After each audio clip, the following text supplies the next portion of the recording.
එකමත් එක කාලෙක ලස්සන ගම්මානයක් තිබුණා. ඒ ගමට පිටින් ආපු දෙන්නෙක් අට්ටාලයක් හදාගෙන පොඩියට දේවාලයක් කරගෙන ගියා. කොහොම හරි දිනසති ගෙවිලා යනකොට ගමේ මිනිසුන් අතරේ රාවයක් පැතිරුණා.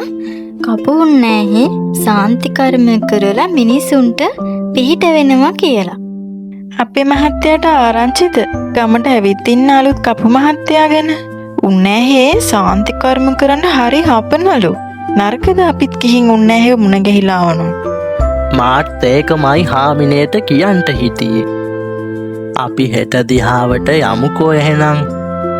කොල්ලට දැන් විභාගෙත් ළඟයි නොවැ.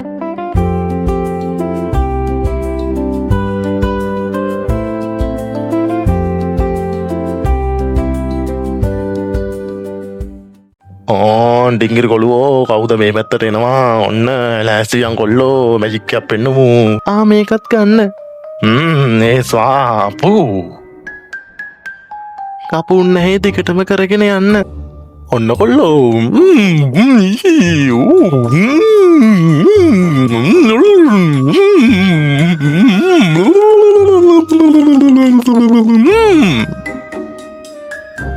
වැඩේ හරි දැන්.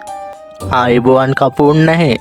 අපි මේ ආවේ අපේ ගෙදරට ශාන්ති කර්මයක් කොරගන්ටයි අපේ මේ කොල්ලුවගේ විභාගේ පාස් වෙන්ට කියලා සෙත් සාන්තියක් කොරගන්ටයි.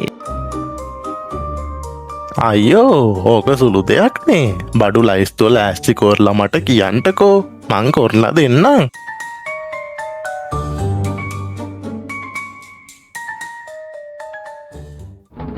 ඩ්‍රින් කට්ටු තට්ටු දෙකට අනෙ මුට්ටු එළුවන් කන්නයි මං ආවේ. එළුමිට කාපන් තුන්ටීරේ මස්තොස් යන්නයි මතුරන්නේ. ගිය නැත්තම් මං ගුටි දෙන්නේ. ගණෙන් ඩිංගිරියෝක මෙහෙට. කවුද බොල මගේ ආසනයට බත් ගුලි තියපු එක? උඹ දන්නේ නැද්ද බොල මම ඉල්ලන්නේ මස් කියලා? උඹලා මොනාද බොල මේ මහර කරන්නේ? මාවත් පැහැර වෙලා. අනේ මේක ශාන්ති කර්මයක් යකා අයියේ. ශාන්ති කර්මයක්? උඹේ ඔය බොරු මන්තරවලින්ද බොල මේ ශාන්ති කර්ම කරන්නේ? ඩිංගිරි වැඩේ පොඩ්ඩක් වැරදුනා. දුවන්න තියෙන්නේ. ඕමිට පියව් දෙන්නම බොරු කරලා අහිංසක මිනිස්සුන්ගේ සල්ලි හූරන් කෑවට මං අද හොඳ පාඩමක් උගන්නනවා උඹලා දෙන්නට. අනේ දුවපන් ඩිංගිරි. අද මගෙන් බේරෙනවා බොරු. මොකක්ද නෝනේ වුනේ? අනේ අපොයි බලාගෙන ගියාම හොර කපුව දෙන්නෙක් නොවේ ඉඳලා තියෙන්නේ.